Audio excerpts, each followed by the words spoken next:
नमस्कार, आप देख रहे हैं न्यूज 18 बिहार झारखंड। मैं आपके साथ लक्ष्मी। झारखंड में इंडिया अलायंस में अभी तक टिकट का बंटवारा पूरी तरीके से नहीं हो पाया है और ऐसे में पूर्व मुख्यमंत्री और जेएमएम के कार्यकारी अध्यक्ष हेमंत सोरेन ने पार्टी और सीएम मुख्यमंत्री के लिए खास संदेश दिया है।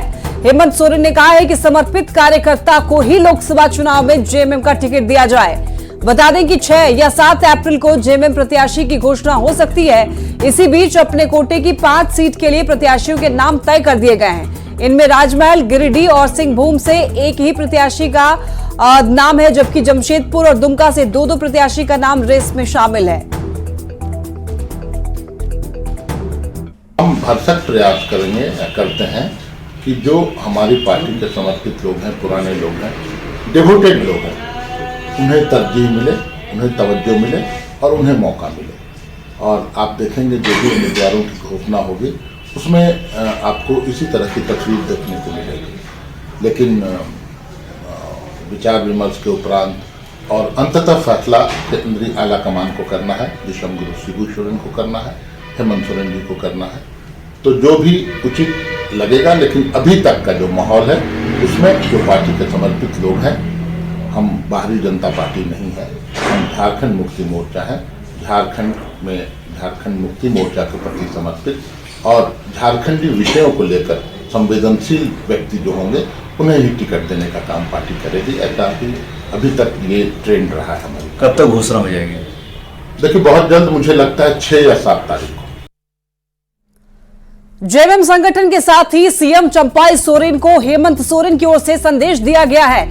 आपको बताते हैं कि क्या है वो संदेश जो हेमंत सोरेन ने दिया है। आपको बता दें कि जेएमएम और सीएम चंपाई को हेमंत का संदेश, समर्पित कार्यकर्ता को ही जेएमएम का टिकट दिया जाए। जेएमएम प्रत्याशी की जल्द ही घोषणा होगी। 6 या 7 अप्रैल को प्रत्याशी की घोषणा संभव है। और आपको बता दें कि झारखंड में 5 सीट पर जेएमएम इस बार चुनाव लड़ने वाला है। तो हेमंत सोरेन ने ये कहा है कि जो समर्पित कार्यकर्ता है उनको ही टिकट दिया जाए। तो एक नजर डालते हैं कि उन नामों पर जो जेएमएम के प्रत्याशी की रेस में आगे हैं।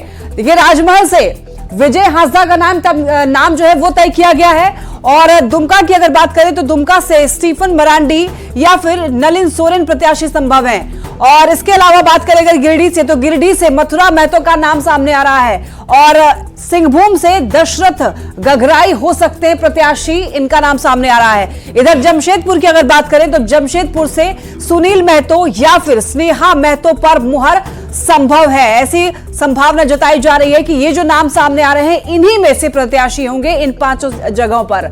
तो आपको बता दें, जेएमएम ज्यादा जानकारी के लिए संवाददाता निरंजन हमारे साथ जुड़ रहे हैं। निरंजन, देखिए, हेमंत सोरेन ने ये आदेश दिया है कि जो एकदम डिवोटेड कार्यकर्ता हैं उनको ही टिकट दिया जाए। पूरी जानकारी दीजिए एक बार।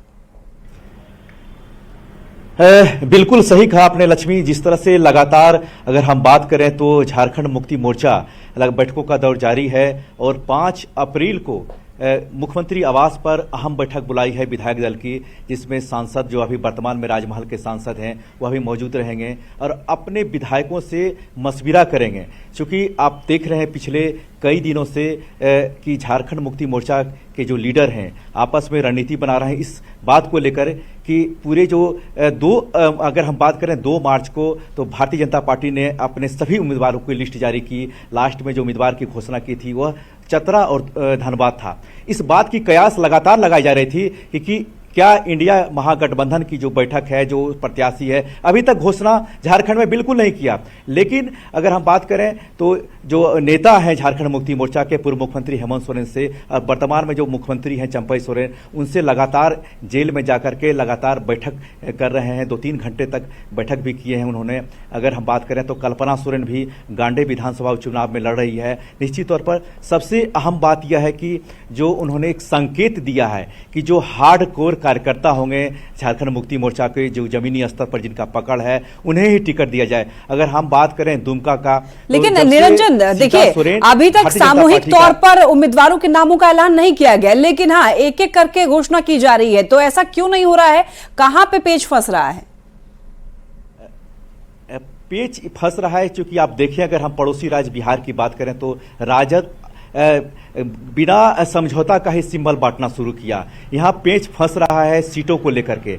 जिस तरह से अगर हम बात करें कोल्हान में की बात करें तो सिंहभूम सीट पर जो गीता कोड़ा सांसद थी उन्होंने बीजेपी का दामन थामा। वहीं दुमका की बात करें तो वहाँ से जामा की विधायक थी, इनके परिवार की हैं, इनकी जो परिवार के सदस्य रही हैं, लगातार 3 बार से विधायक रही है, वो जाकर के बीजेपी का दामन थामा। निश्चित तौर पर इस बात की कयास लगा रही थी क्या हेमंत सोरेन खुद चुनाव लड़ेंगे दुमका से, तो इस बात पर विराम लग गया। वहां से वरीय नेता जो हैं झारखंड मुक्ति मोर्चा के कई बार विधायक रहे, मंत्री रहे, स्टेफन मरांडी, नलिन सोरेन बहुत वरिष्ठ नेता भी हैं, तो वो दोनों में से कोई एक चुनाव लड़ेंगे दुमका से। रह गई जमशेदपुर से, तो जमशेदपुर से अगर हम बात करें तो सविता महतो की बेटी, वो अगर इससे पहले जो 2019 में उनके जो कैंपेन किया था, उनकी बेटी कैंपेन की थी। रह गई बात गिरिडीह की, तो गिरिडीह का जो सीट है अभी वर्तमान में आजसू के पास है, और वहां से मथुरा महतो जो टुंडी के विधायक हैं, वह भी मंत्री से पहले रहे हैं और कई बार के विधायक हैं और सीनियर लीडर भी हैं, उनका नाम तय है। और वहीं अगर हम बात करें तो कोल्हान की बात, तो चाईबासा का जो सीट है सिंहभूम, वहां से कांग्रेस के खाते में गई है। लोहरदगा की बात करें तो लोहरदगा सीट कांग्रेस के खाते में गई है। इस बात की कयास लगातार लगाई जा रही थी कि क्या धनबाद से किस पार्टी का प्रत्याशी होगा। बिल्कुल निरंजन, देखिए तस्वीरें अभी पूरी तरीके से साफ नहीं हो पाई है, लेकिन संभावित उम्मीदवारों के नाम जो है वो धीरे धीरे करके सामने आ रहे हैं। आप नजर बनाए रखिए और अपडेट्स आपसे लेते रहेंगे। फिलहाल आपका बहुत शुक्रिया तमाम जानकारियों के लिए। बढ़ते आगे, देवघर के टावर चौक के पास आपको बता दें कि बीजेपी सांसद निशिकांत दुबे ने अपने हाथों से चाय बनाई और कई देवघर वासियों को चाय भी पिलाई है। इस मौके पर उन्होंने कहा है कि देवघर के चौक चौराहों पर मिलने वाली चाय का स्वाद बेहद निराला है, तभी तो यहाँ चाय पीने के लिए ग्रामीणों का तांता लगा रहता है। उन्होंने कहा है कि वो जब भी देवघर आते हैं चाय जरूर पीते हैं।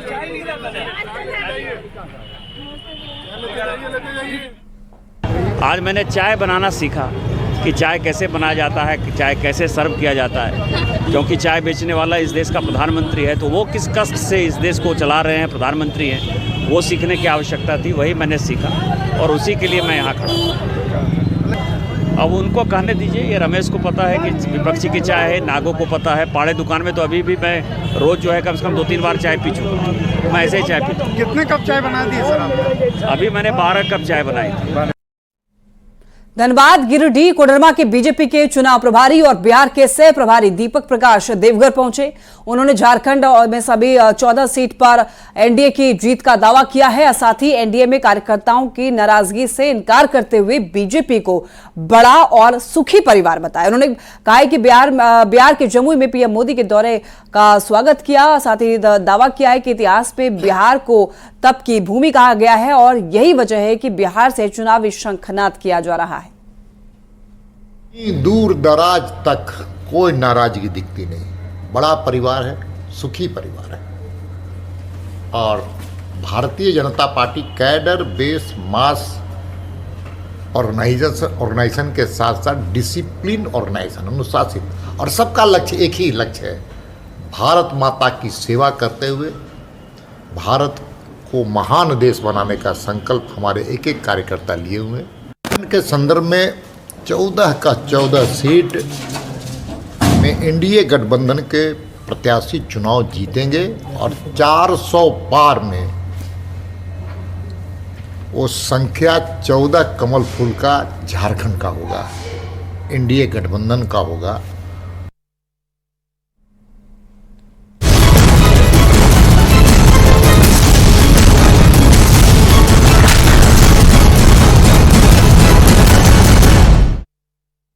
झारखंड के पूर्व मुख्यमंत्री हेमंत सोरेन आज रांची की अदालत में पेश होंगे। दरअसल ईडी के समन की अवहेलना को लेकर के ईडी के असिस्टेंट डायरेक्टर देवव्रत झा ने उनके खिलाफ 19 फरवरी को शिकायत दर्ज कराई थी और इस मामले में 27 फरवरी को दोनों पक्षों को सुनने के बाद कोर्ट ने फैसला सुरक्षित रख लिया था। कोर्ट ने धारा 174 के तहत इस मामले में संज्ञान लिया है। आपको बता दें कि आज मॉर्निंग कोर्ट लगेगी जिसमें हेमंत सोरेन भी कोर्ट के सामने पेश होने वाले हैं। तो आपको बता दें कि ईडी ने समन जारी किया था, 19 फरवरी को केस जो है वो दर्ज कराई गई थी। बताते चले आपको, ईडी के समन की अवहेलना को लेकर के ईडी के ही असिस्टेंट डायरेक्टर देवव्रत झा ने उनके खिलाफ 19 फरवरी को शिकायत दर्ज कराई थी और इसी मामले में 27 फरवरी को दोनों पक्षों को सुनने के बाद कोर्ट ने फैसला सुरक्षित रख लिया था। तो कोर्ट ने धारा 174 के तहत इस मामले में संज्ञान लिया और आज कोर्ट लगेगी जिसमें हेमंत सोरेन भी पेश होने वाले हैं।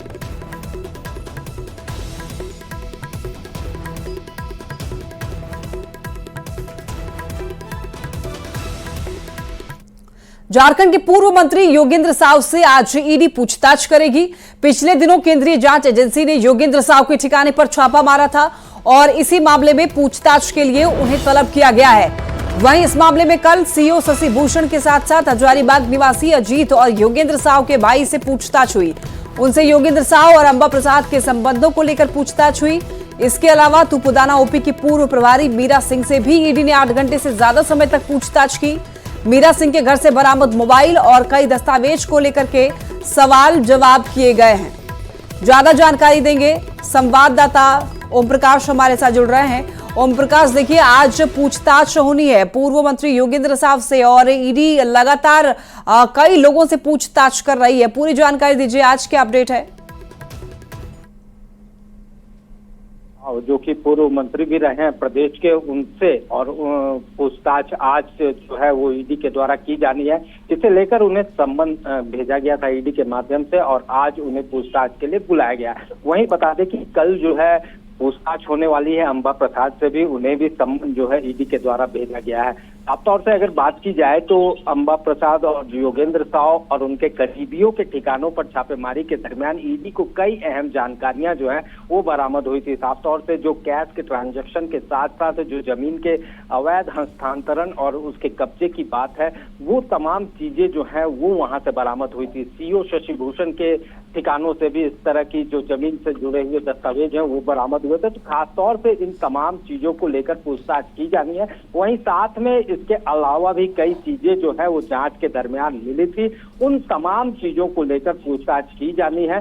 जाहिर तौर पर अब तक जो पूछताछ हुई है उसमें तमाम लोग जो यहाँ पर पहुंचे हैं, जो कि अंबा प्रसाद और योगेंद्र साव के करीबी हैं, उनसे योगेंद्र साव बिल्कुल ओम प्रकाश, देखिए करीबियों से पूछताछ हो ही रही है, करीबियों के ठिकानों पर भी छापा पड़ रहा है। तो देखिए योगेंद्र साव और अंबा प्रसाद के संबंधों को लेकर के भी ईडी जो है वो पूछताछ कर रही है। तो ऐसे में क्या कुछ कनेक्शन है इन दोनों का? क्या इस बारे में कुछ जानकारी मिली है?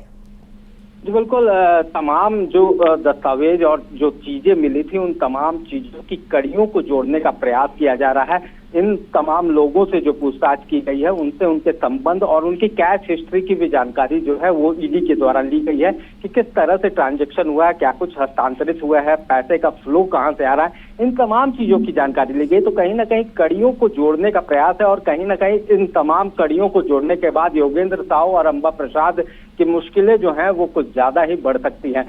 तो यही कवायद में ईडी के द्वारा आज योगेंद्र साव से पूछताछ की जानी है। अब देखना होगा किस तरह से ये तमाम जो चीजें हैं वो आगे बढ़ती हैं और आने वाले दिनों में इन तमाम लोगों की मुश्किलें किस तरह से बढ़ती हैं। लेकिन जाहिर तौर पर जिस तरह से जो दस्तावेज जो खास तौर से अगर बात की जाए तो 100 से ज्यादा जमीन के डिड जो है वो बरामद किए गए थे। तो ऐसे में ये जो डिड हैं ये किस तरह से यहाँ पर आए, किस तरह से इन लोगों को कब्जा बिल्कुल ओम प्रकाश, करीबियों से पूछताछ हो ही रही है, आप नजर बनाए रखिए। फिलहाल आपका बहुत शुक्रिया तमाम जानकारियों के लिए।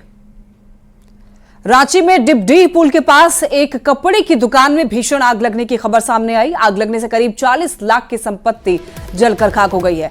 सुबह 5 बजे दुकान से धुआं उठने के बाद स्थानीय लोगों ने दुकान के मालिक को इसकी सूचना दी, जिसके बाद आनन फानन में दमकल विभाग को फोन किया गया, लेकिन 1.5 घंटे के बाद पहुंच रही दमकल की गाड़ी डीपीएस चौक के पास ही खराब हो गई। इसके बाद उसे धकेल करके स्टार्ट किया गया, लेकिन तब तक काफी देर हो चुकी थी। गंतव्य तक पहुंचने तक दुकान में सब कुछ जलकर खाक हो चुका था। आग लगने के कारणों का फिलहाल पता नहीं चल पाया है। कि कुछ तस्वीरें हैं वो आपको दिखा रहे हैं। देखिए जो दुकान जली है उसकी तस्वीर है। सारा सामान जो है वो जलकर खाक हो गया। लाखों का नुकसान बताया जा रहा है। कपड़े की दुकान में आग लगने की ये तस्वीर आप साफ तौर पर देख सकते हैं, किस तरीके से जो धुआं है वो उठ रहा है। एक्सक्लूसिव तस्वीरें आपको दिखा रहे हैं। फायर ब्रिगेड पर लापरवाही का आरोप लग रहा है, क्योंकि फायर ब्रिगेड पहुंची नहीं वहां पर समय पर, और समय पर नहीं पहुंचने की वजह से पूरा दुकान जलकर खाक हो गया।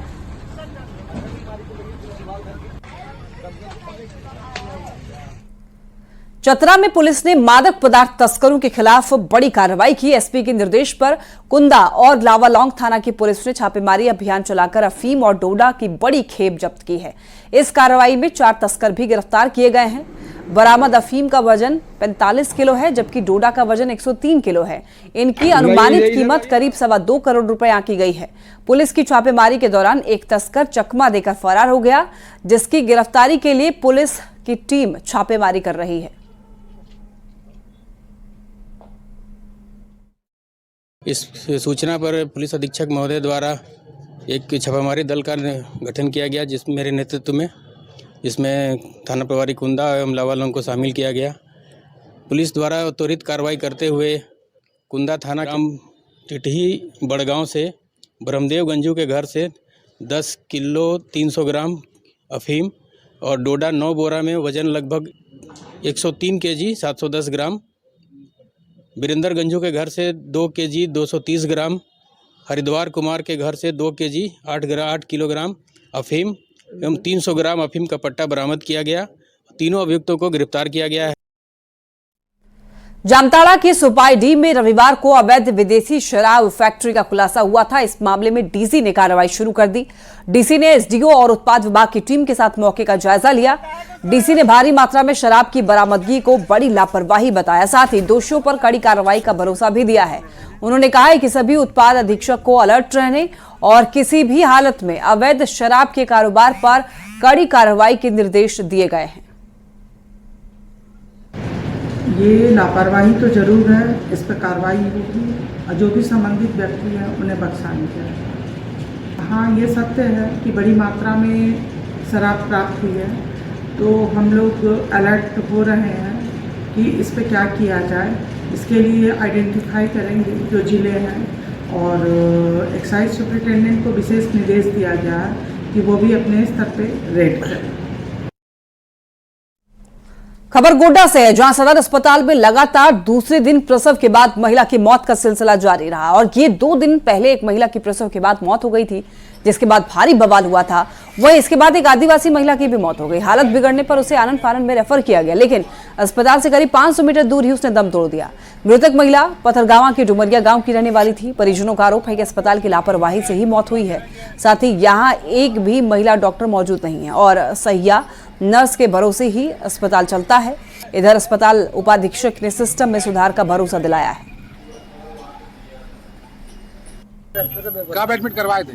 कल ही करवाए थे। तो क्या स्थिति बहुत खराब है? क्या स्थिति खराब काल नहीं था। अच्छा, तो एक बार धुलाई भी किया है। हाँ। फिर दोबारा धुलाई किया कि नहीं किया, हम तो घर चले गए थे। तो अभी क्या स्थिति है? अभी डेट हो गया। अभी डेट हो गया? हाँ, ऑक्सीजन लगा के बाद में बोलता है पता ये भागलपुर रेफर। बच्चा डेट हो गया कल। और महिला का भी डेथ हो गया। अभी लेट हो गया तुरंत रास्ते में ही? हाँ, वहाँ से लाते लाते लेट हो गया। 24 आवर डॉक्टर रहते हैं और डॉक्टर के द्वारा ही देखा गया और सारा पैरामीटर को देखते हुए उन्होंने वैसा दवाई चलाया और वो लोग रेफर भी किए।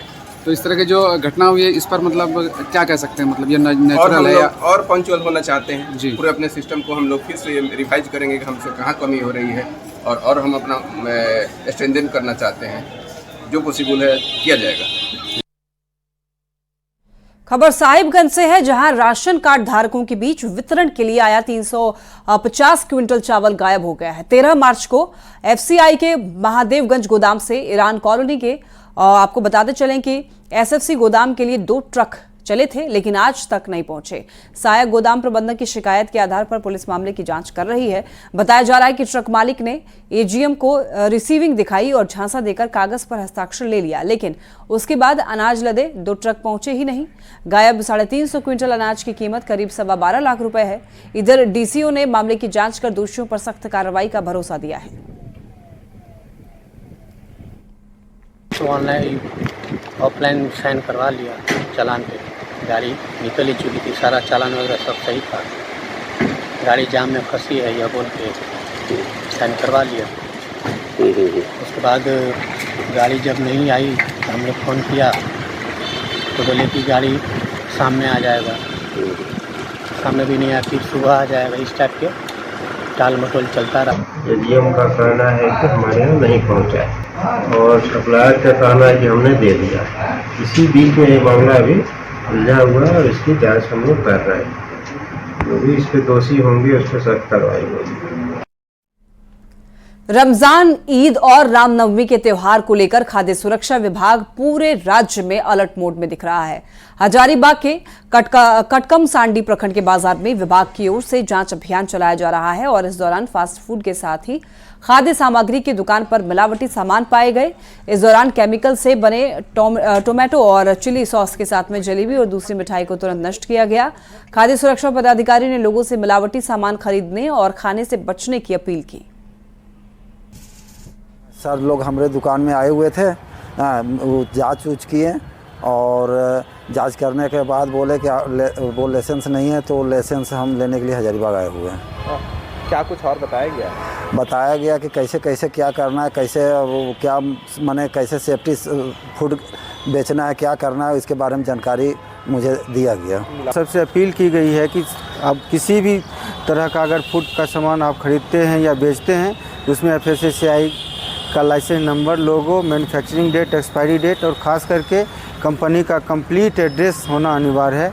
तो उसी बेसिस पे हम लोग जितने भी तरह के वहाँ पे सॉसेज थे, कुछ जगह पे इनएडिबल कलर मिला हुआ था, खाद्य कलर था जो खास करके जलेबी कलर वो लोग बोलते हैं, उनको पाया गया तो उसको उसी टाइम तत्काल रूप से नष्ट करा दिया गया।